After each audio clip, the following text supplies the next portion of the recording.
오늘 저녁 예배 시간에도 우리 하나님께서 함께 하셔서 우리 가운데 은혜 주실 줄 믿습니다. 얼마 전 저희 두 아들과 딸이 있는데요. 두 아이가 싸우는 걸 봤습니다. 이러더라고요. 너가 가져갔지, 너가 가져갔지 이러면서 싸우더라고요. 가만 보니까 누군가의 물건을 누군가가 나쁜 마음은 아니겠죠. 사용하고 싶어서 사용을 했나 봅니다.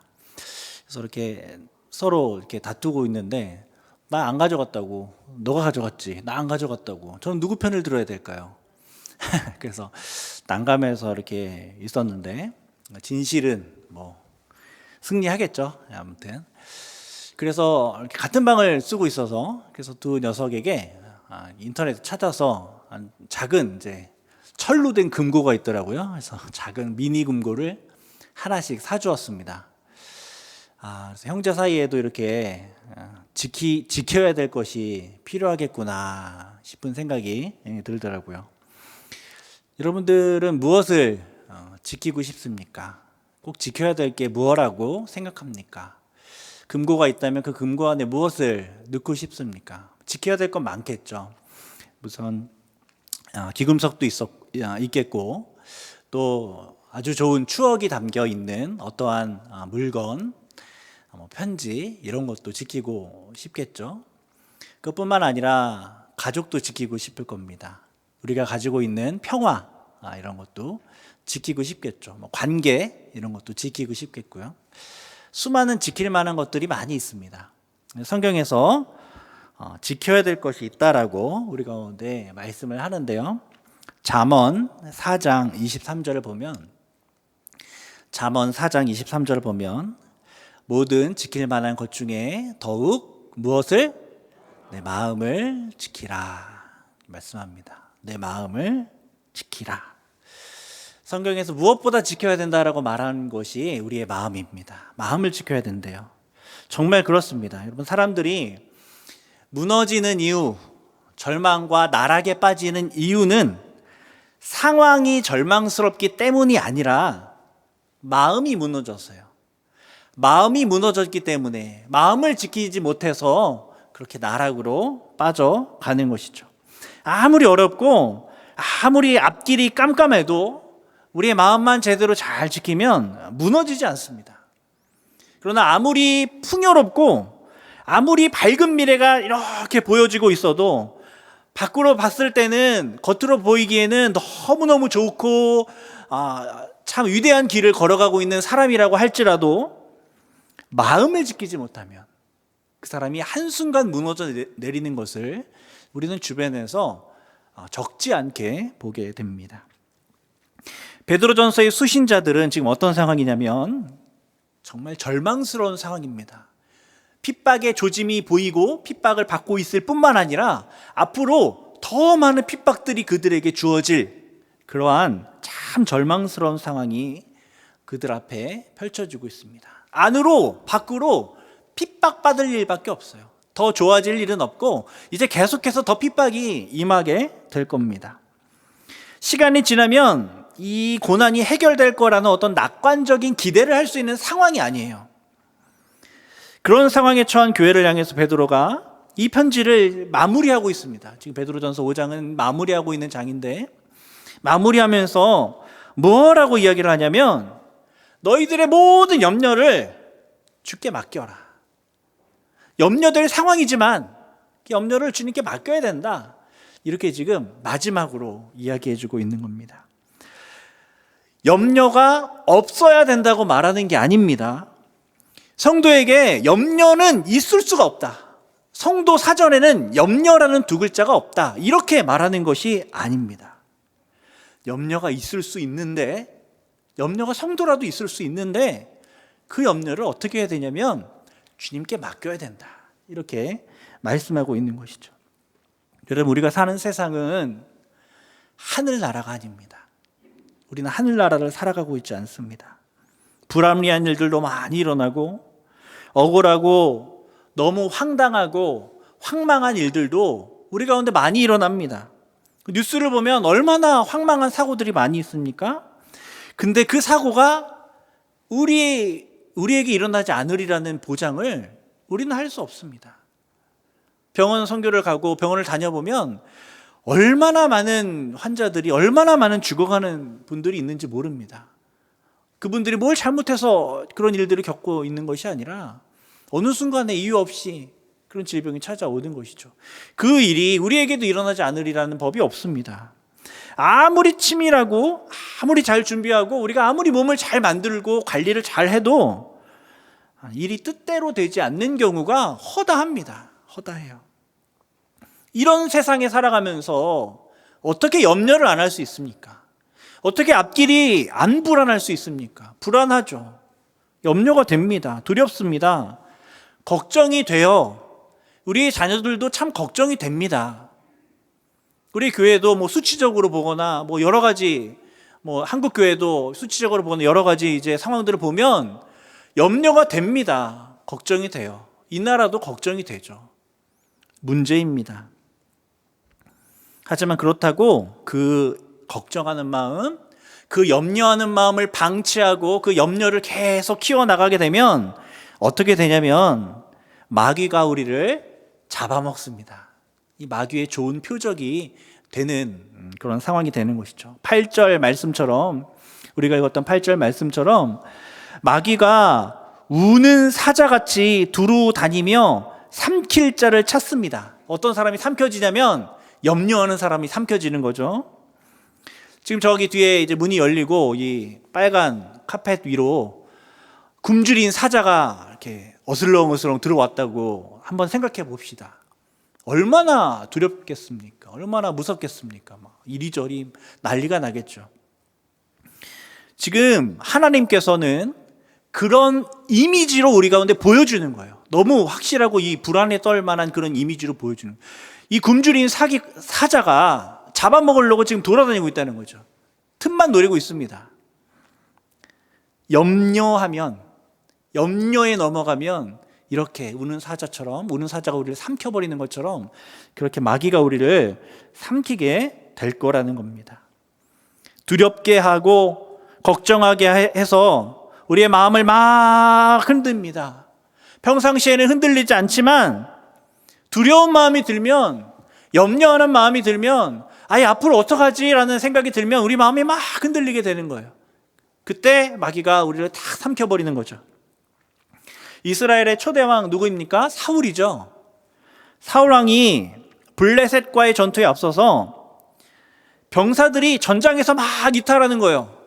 왜 이탈하냐면 사무엘이 와서 빨리 이제 제사를 딱 드리고 이제 빨리 전쟁을 딱 해야 되는데 저 앞에 블레셋 군대가 있고 싸움을 하지 않고 제사를 드려야지 시작이 되는데 제사를 계속 안 드리고 있으니까 병사들이 점점 이탈하게 되는 거예요. 사울이 보니까 이러다가는 병사들이 다 도망가서 이 전쟁이 지게 생겼어요. 염려하는 마음이 드는 겁니다. 그런 염려하는 마음으로 인해서 사무엘을 기다리지 않고 자기가 스스로 제사를 드리게 되죠. 그런 죄를 저지르고 맙니다. 그리고 이 사울의 결말이 어떻게 되는지 우리는 잘 알고 있죠. 이스라엘 백성들이 광야에 있을 때 그들이 넘어지게 된 이유는 뭡니까? 수많은 두려움과 염려 때문이죠. 그들은 이성을 잃고, 이 염려로 인해서 이성을 잃고, 우리 굶어 죽으면 어떡하냐, 우리 물 마시지 못하면 어떡하냐, 이러한 염려와 근심과 두려움 때문에 그들이 모세를 원망하게 되고 하나님을 원망하게 된다는 것, 우리는 성경을 통해 잘 보게 됩니다. 우리가 염려를 그대로 방치하게 되면, 이 염려를 하나님께 맡기지 않고 그대로 방치하게 되면 결국 그 염려로 인해서 우리가 마귀에게 삼켜지게 되는 것이죠. 그러하기에 염려를 주님께 맡겨야 돼요.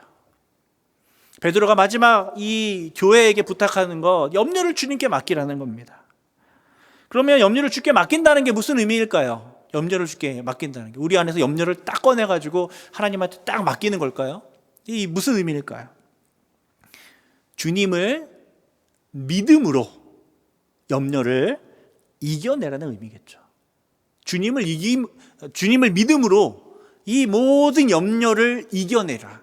달리 말하면 염려를 이겨낼 만한 믿음을 가지라. 그런 의미일 겁니다. 하나님께서 우리를 돌보시는 분이십니다. 라는 그 믿음의 굳건히 서서 하나님께서 우리의 모든 길을 선하게 인도하여 주실 것입니다 라는 그 믿음 안에서 하나님이 나를 입히시고 먹이실 것입니다 라는 그 믿음으로 인해서 이 모든 염려를 몰아내는 것이죠. 믿음으로 염려를 이기는 겁니다. 그것이 주님께 염려를 맡기는 것이겠죠.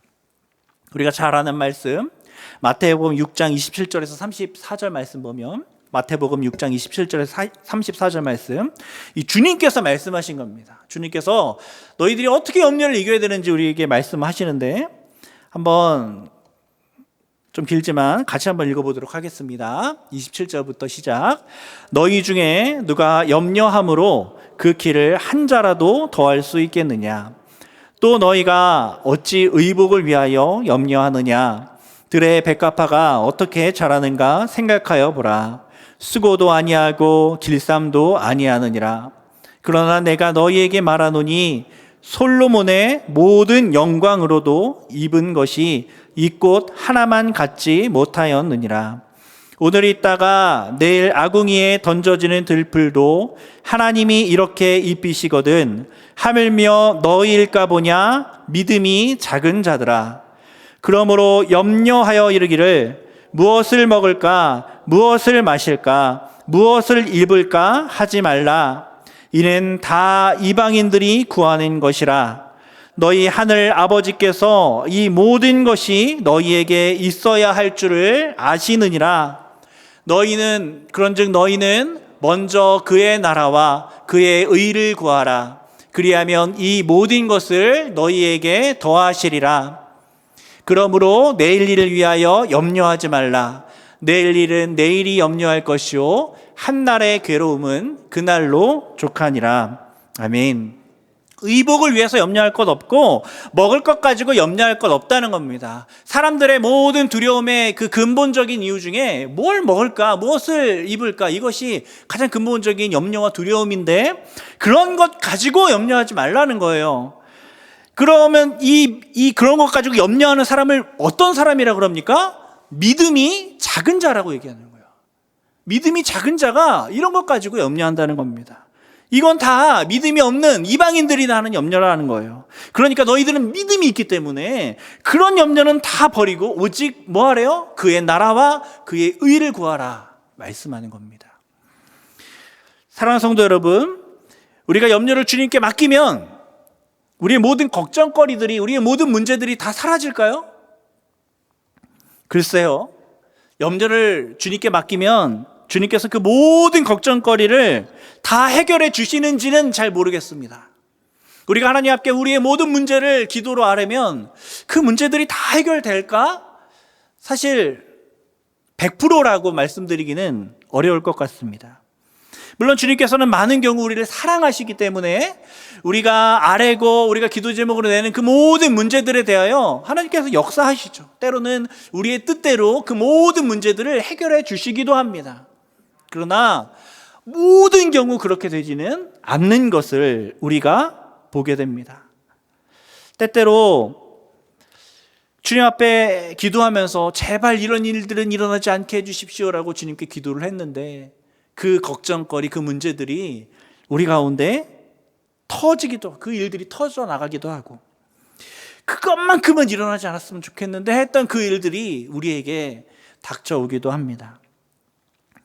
성경은 염려를 주께 맡기면 만사가 형통할 거라고 그렇게 단순하게 말씀하고 있지 않습니다. 때때로 모든 걱정거리들이 우리에게 그대로 여전히 남아있을 수도 있습니다. 여전히 우리 가정에 어려움이 남아있고 여전히 일터에 어려움이 남아있고 여전히 미래에 대한 불안 요소들이 남아있을 수도 있어요. 근데 그럼에도 불구하고 우리가 염려를 주께 맡기면 어떻게 될까요? 그러면 평안이 찾아오는 것이죠. 그 염려 때문에 마귀에게 잡아먹히지 않습니다. 그 평안은 염려거리들이 다 사라졌기 때문에 주어지는 평안이 아니라 우리 주님께서 반드시 나를 선한 길로 인도하여 주실 것입니다 라는 그 믿음에서 나오는 평안입니다. 살아계신 하나님께서 나의 길을 인도하여 주실 것입니다 라는 믿음에서 나오는 우리의 자녀의 길을, 우리의 가정의 길을, 우리 일터의 모든 일들을 하나님께서 친히 인도하여 주실 것이다 라는 믿음에서 나오는 그 평안이, 그 흔들리지 않는 평안이 우리 가운데 주어지게 되는 것입니다. 그래서 그 모든 상황 속에서 이길 힘을 주시고 피할 힘을 주실 것을 그렇게 믿으면서 우리가 평안으로 그 길들을 걸어 나갈 수 있게 되는 것이죠. 사랑하는 성도 여러분, 염려의 마음이 들 때, 두려움의 마음이 들고 걱정의 마음이 들 때 우리 하나님 앞에 나오실 수 있기를 소원합니다.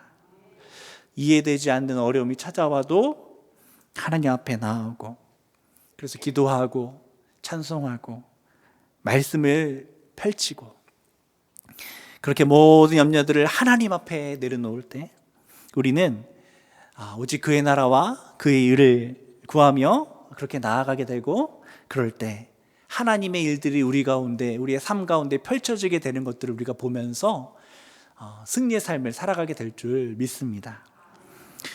염려를 이렇게 하나님 앞에 맡기지 않고 그냥 염려를 다 끌어모아가지고 내가 이렇게 다 가지고 있다가 그 염려를 내가 스스로 이제 해결하려고 하면 꼭 문제가 생기고 꼭 마귀에게 삼키우게 됩니다.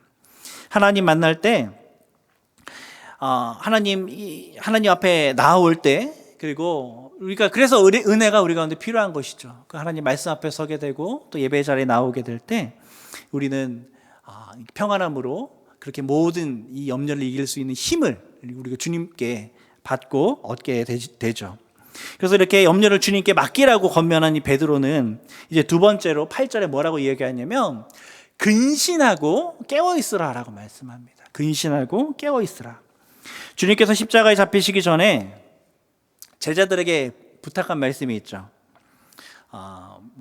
몇 가지 말씀이 있지만 그 중에 이런 말씀이 있습니다. 주님께서 이제 잡히시기 전에 산에 오르셔서 기도를 하시죠. 제자들과 함께 기도를 하시는데 제자들이 어떻게 해요? 자요. 제자들 잡니다. 너무 피곤해서 잡니다. 글쎄요, 너무 피곤해서인지 모르겠는데 아무튼 자요. 예수님은 기도하고요. 예수님이 이제 죽음을 앞에 두고 기도를 그렇게 하시는데 자요. 그래서 예수님이 한번 보고 좀 깨어 있어라 이렇게 얘기를 해요. 근데 또 예수님 기도하고 제자는 자죠. 그러고 나서 이제는 됐다. 계속 자라. 그러면서 이제 잡혀가시고 그러십니다. 그때 이제 베드로한테 딱 베드로에게 했다고 말씀합니다. 마태복음 26장 40절, 41절, 마가복음 14장 37절, 38절 보면 찾아보지 않으셔도 됩니다. 거기 보면 자고 있는 베드로에게 예수님께서 이 말씀을 하세요. 뭐라고 말씀하시냐면 깨어 기도하라 말씀합니다. 깨어 기도하라. 근데 지금 베드로가 그래요. 깨어 근신하라. 깨어 기도하라. 그러니까 주님께서는 이 베드로를 통해서 그 말씀을 우리에게도 하시는 거죠. 주님께서 베드로에게 그 말씀했고 베드로도 그 말씀을 또 우리 가운데 해주고 있는 것입니다. 왜냐? 기도만이, 깨어 기도하는 것만이 우리의 영혼을 그렇게 깨울 수 있기 때문에 그렇습니다. 우리가 그래야 우리가 이 모든 염려를 이겨내고 우리가 그래야 마귀에게 삼켜지지 않을 수 있기 때문에 깨어서 기도하라고 우리 가운데 말씀해주고 있는 것이죠. 기도만이 우리의 마음이 열려집니다. 때때로 우리가 육신의 눈만 떠서 보면 염려를 버릴 수가 없어요. 그래서 우리는 영적인 눈을 떠야 됩니다. 이 세상의 눈을 감고 영적인 눈을 떠서 하나님 앞에 기도해야 하는 것입니다. 우리가 사는 세상 정말 안타깝고 불합리하고 부조리한 일들이 많이 일어나죠. 그러지 않기를 바라지만 우리가 아까 이야기했던 것처럼 그 모든 재앙들과 아픔들이 우리 가운데 찾아올 수도 있습니다. 세상 염려가 우리를 잡아먹게 내버려둬서는 안 됩니다. 그냥 방치해서는 안 돼요. 정신을 차리래요. 깨어 근신해야 한답니다. 마음의 허리띠를 조이고 정신을 차리고 영적인 눈을 떠서 주님을 바라보아야 합니다. 이 세상 주인이 이 세상대로 세상의 권세 잡은 자들이 이끌어가는 것이 아니라 하나님이 이끌고 하나님의 친히 다스린다는 것을 우리는 영적인 눈을 떠서 봐야 돼요. 깨어서 주님의 앞에 눈을 뜨고 그렇게 주님 앞에 기도하며 나아가야 합니다. 기도하지 않으면 우리 영혼이 그렇게 깨어나지 못합니다. 기도하지 않으면 영혼이 깨어나지 않아요. 언제가 제가 인터넷으로 설교를 들으면서 크게 깨달은 바가 하나 있었습니다. 그 인터넷 설교가 어떤 설교였냐면, 제가 예전에 그 예배에 참여했어요. 그 예배에 이제 그때 그 설교를 딱 녹화했던 그 자리에 제가 참여했습니다. 그때 제가 너무 큰 은혜를 받았거든요. 정말 하나님 앞에 너무 큰 은혜를 받고 엄청난 결단이 있고 막 그랬던 그 설교. 그래서 그때 그 생각이 나서 마침 그게 이제 영상이 나왔길래 그 영상을 제가 클릭해서 봤습니다. 그 감격스러웠던 예배 현장을 다시 한번 녹화로 보게 되었는데, 예전에 그렇게 은혜 받은 똑같은 말씀을 듣는데 오히려 더 음성이 또렷하게 들리죠. 영상으로 보는 거기 때문에. 근데 제 영혼이 전혀 요동하지 않는 거예요. 영혼이 요동하지 않더라고요. 그래서 그 이유를 생각해보다 깨달았습니다. 왜 그럴까? 그때와 지금이 뭐가 다를까? 기도하지 않았습니다. 그때는 예배 전에 정말 하나님 은혜를 달라고 그렇게 기도를 하면서 예배를 드렸는데, 영상을 볼 때는 다른 거 보다가 이거 있네 하면서 이렇게 본 거죠. 기도하지 않으면 아무리 생명의 말씀이 우리 가운데 선포되고 들려진다고 해도 변화되지 않습니다. 그 말씀이 우리 가운데 들어가면 우리의 삶이 변할 그런 말씀인데, 그런 동일한 말씀인데 그냥 기도하지 않고 보니까 그 말씀이 들어오지 않는 거예요. 깨어 기도하실 수 있길 바랍니다. 세 번째로 권면하는 것은 믿음을 굳건하게 하여 마귀를 대적하라는 권면입니다. 믿음을 굳건하게 하래요. 믿음은 두 가지 성격을 가지고 있는 것 같습니다. 먼저 우리는 믿음을 있다, 없다로 나눌 수 있어요. 너 믿음이 있어? 너 믿음이 없어? 이렇게 나눌 수가 있습니다. 저는 예수님을 믿습니다. 이렇게 이야기할 수 있죠. 그렇게 자신 있게 이야기할 수 있죠. 그래서 우리는 전도할 때 믿음이 있으면, 믿음이 있는 사람은 구원을 받게 되고 믿음이 없는 사람은 구원을 받지 못합니다. 이렇게 전도를 하잖아요. 있다 없다 얘기할 수 있습니다. 무엇을 믿는 것, 믿지 않는 것, 이렇게 이분법적으로 이야기할 수도 있죠. 그런데요, 믿음에는 이런 성격만 있는 게 아닙니다. 믿음은 있다 없다라고도 말할 수 있지만 강한 믿음이 있고 약한 믿음이 있대요. 성경에서 말씀하잖아요. 강한 믿음이 있고 약한 믿음이 있답니다. 이거는 측정하기가 애매해요. 뭘 하면 강한 믿음이고 이걸 하면 강한 믿음이고 이걸 하면 약한 믿음이다, 이렇게 얘기할 수가 없어요. 참 어렵습니다. 주변의 사람들도 저의 그 믿음의 강함과 약함을 측정할 수 없고, 저 자신도 내가 믿음이 지금 한 80% 정도 됐어, 이렇게 얘기하기가 참 어렵습니다. 측정이 어려워요. 그럼에도 불구하고 주님은 강한 믿음과 약한 믿음이 있어서 너희들이 어떻게 돼야 되냐면 강한 믿음을 가져야 된다라고 우리 가운데 이야기를 합니다. 강한 믿음을 가져야 된다. 우리는 예수님을 믿습니다 라는 정도의 수준에서 그냥 가만히 멈춰 있으면 안 됩니다. 우리는 강한 믿음으로 나아가야 합니다. 강한 믿음으로 나아가야 해요.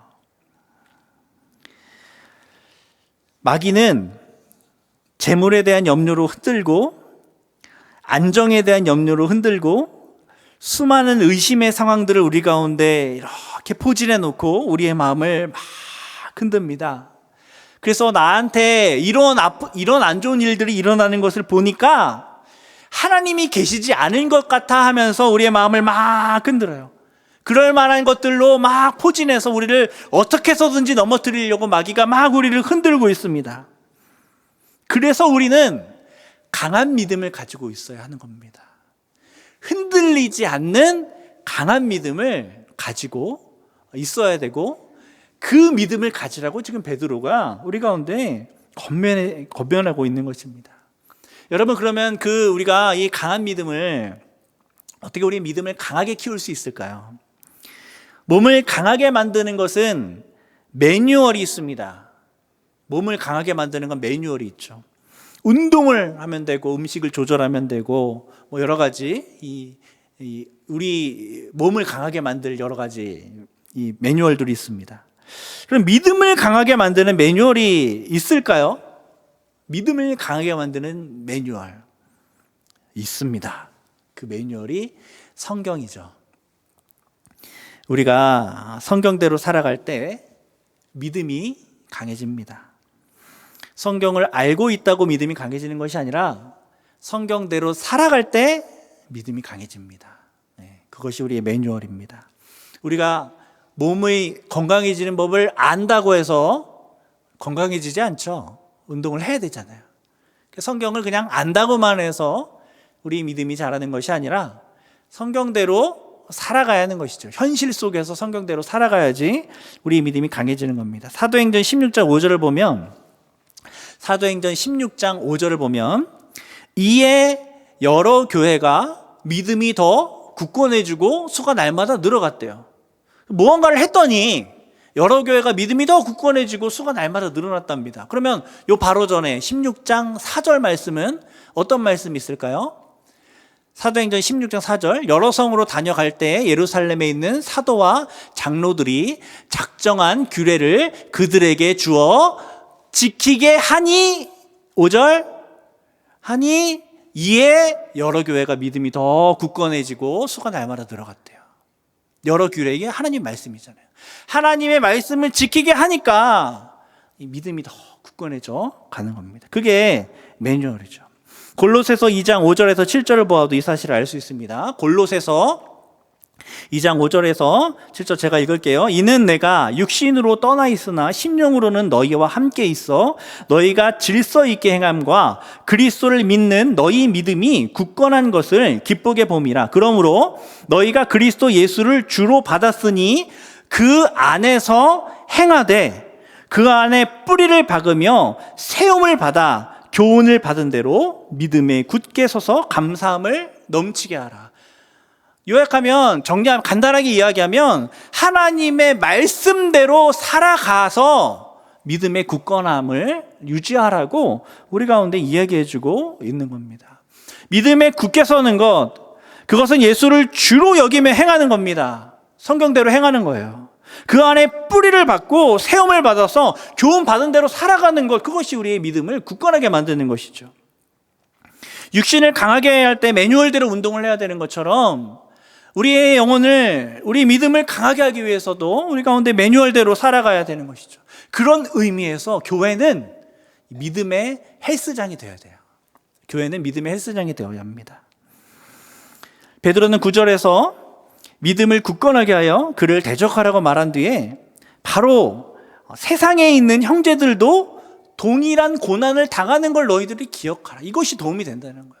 그러니까 교회로 모여서 함께 고난을 당하면서 함께 이 고난을 이겨내면서 살아가고 있다는 그런 동질감을 느끼며 서로 나누며 우리가 사랑방처럼 함께 이렇게 나누면서 그렇게 하는 것이 우리의 믿음의 성장에 도움을 준다. 그렇게 이야기를 해주고 있는 것입니다.